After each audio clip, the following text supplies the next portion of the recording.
Kabuti mo, Diyos, sa buhay ko. Tunay nga na hindi mo ko pinabayaan sa lahat ng oras at pagkakataon. Nasa sinapupunan pa lang ako ng aking nanay. Alam ko may napakagandang plano ka na sa aking buhay.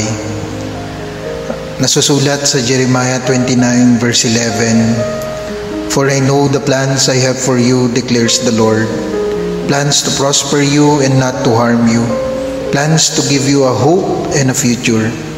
Thank you, Lord, dahil sa pangako mong ito, patuloy po akong lumaban sa hamon ng buhay. Dahil sa pangako mong ito, Panginoon, hindi po ako nag-give up sa kung anuman mga pinagdaanan ko sa buhay. 31 years ay punong-puno, Panginoon, ng pagpapala, and at the same time, punong-puno din ng mga pagsubok. Pero salamat dahil napagtagumpayan ko po, Diyos, ang mga pagsubok na naranasan ko sa aking buhay. Napagtagumpayan ko po ito dahil sa iyo, dahil sa tulong mo. Nagpadala ka ng maraming tao upang sa ganon, Panginoon Diyos, kung nangangailangan ako ng tulong, nandyan kalagi na patuloy, Lord, na umaalalay at patuloy, Lord, na nagpapadala ng mga tao bilang instrumento para po ma-extend mo po, Diyos, ang tulong mo sa akin. Maraming rason para ako po'y magpasalamat sa iyo. Grasya mo palang, Panginoon, higit-higit na upang ika'y pasalamatan sa kabutihan mo sa buhay ko. Alam mo, Diyos, yung mga pinagdaanan ko since ako po'y bata hanggang sa panahon na ito. Pero salamat sa iyong pangako. Salamat sa James chapter 1 verse 2 to 4 na nasusulat, "Consider it pure joy, my brothers and sisters, whenever you face trials of many kinds, because you know that the testing of your faith produces perseverance. Let perseverance finish its work so that you may be mature and complete, not lacking anything." Salamat, Lord, dahil ang dami kong napagdaanan, ang daming mga pagsubok.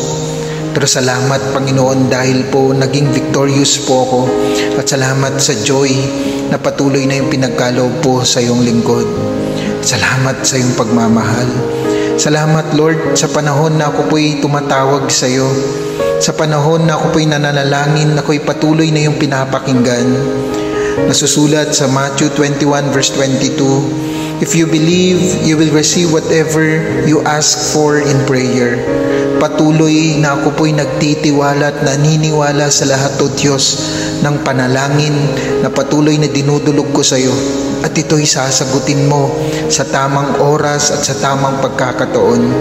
At salamat, Lord, dahil patuloy, Lord, na pinaparemind mo, lalong-lalo na po sa akin, ang nasusulat sa Matthew 6 verse 33, "But seek first His kingdom and His righteousness, and all these things will be given to you as well." Salamat, Lord. Dahil po, Panginoon, sa tuwing inuuna ko po, Panginoon, ang iyong ministeryo, ang iyong gawain, naroon ng pagpapala mo nag-uumapaw at rumaragasa. Maraming mga bagay man na napagdaanan, but I'm so grateful for you, sa iyo, Panginoon, dahil napakabuti mo. Salamat sa pagmamahal mo.